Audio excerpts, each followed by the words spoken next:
আজকে জার্মানি এবং ইকুয়েডরের খেলায় কিন্তু 2 মিনিটেই লেরয় সানের গোল দেখে মনে হচ্ছিল জার্মানির জন্য খুব ইজি একটা উইন হতে যাচ্ছে।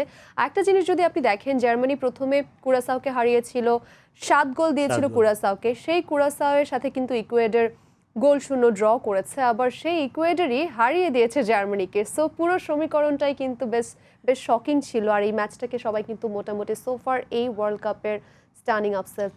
দেখুন, আপসেট বললে ভুল হবে, কারণ আপসেট আমি এটা বলতে চাই না। যে ইকুয়েডরের খেলা যদি দেখেন আপনি, হ্যাঁ, প্রথমে 1 গোলে এগিয়ে গেছে ওরা, কিন্তু ইকুয়েডরের সামনে কোনো অপশন ছিল না জয়ের বিকল্প, এবং ওরা হাই প্রেসিং ফুটবল খেলেছে। যেটা দেখুন, সাউথ আমেরিকান টিমগুলোই এরকম, ওরা হাই প্রেসিং ফুটবলটা খেলতে থাকে, পজিটিভ ফুটবল খেলতে চায়। আর এই ম্যাচটা খুবই ইম্পর্টেন্ট ছিল ইকুয়েডরের জন্য, বিশেষ করে ইকুয়েডরের কোচের জন্য। আপনার সাম্পাওলিকে, বিশেষ করে সেবাস্টিয়ানের যেই প্রেশারে ছিল, উনি অলরেডি অনেক দিন ধরে এই টিমটার সাথে আছেন, এই টিমটাকে একটা লেভেলে এনেছেন।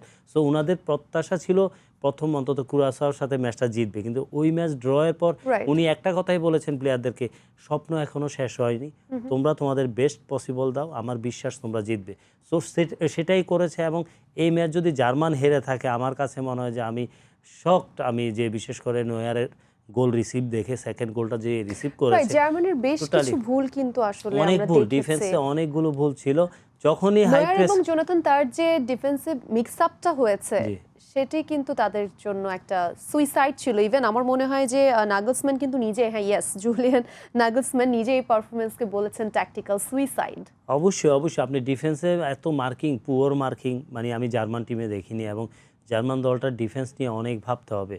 বিশেষ করে দেখেন, আমার কাছে সেকেন্ড গোলটা দেখেন, সেট পিস থেকে কর্নার হয়েছে, হেড হলো, ওই বল ইজি বল ছিল। আমার কাছে মনে হচ্ছে 1 স্টেপ গেলে নোয়ার পায়। নোয়ার কখনো আমি এরকম মিস্টেক করতে দেখিনি, একদম হাতের উপর থেকে আলতো টোকায় গোল করে দিয়েছে। ফেলিক্স নেমেচের একটা ভুলের জন্য কিন্তু ইকুয়েডর একটা ইকুয়ালাইজার পেয়েছিল। সো ওভারঅল জার্মানি হয়তো এই ভুল থেকে, अगेन একটা কথা আমরা বলি যে ভুল থেকে শিক্ষা নেবে। আর এই হারে তাদের খুব একটা যায় আসছে না, কারণ রাউন্ড অফ 32 তাদের জন্য কনফার্ম। এই জায়গা থেকে এশিয়ান একটি টিমকে আমরা দেখতে যাচ্ছি।